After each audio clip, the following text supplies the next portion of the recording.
இறைவனிடம் கையேந்துங்கள், அவன் இல்லை என்று சொல்லுவதில்லை.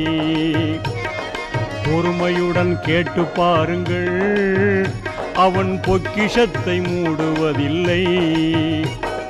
இறைவனிடம் கையேந்துங்கள், அவன் இல்லை என்று சொல்லுவதில்லை.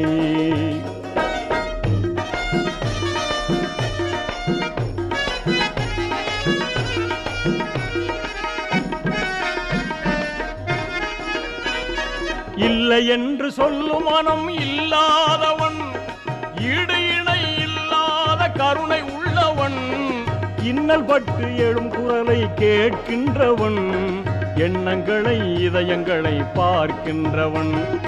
இறைவனிடம் கையேந்துங்கள், அவன் இல்லை என்று சொல்லுவதில்லை.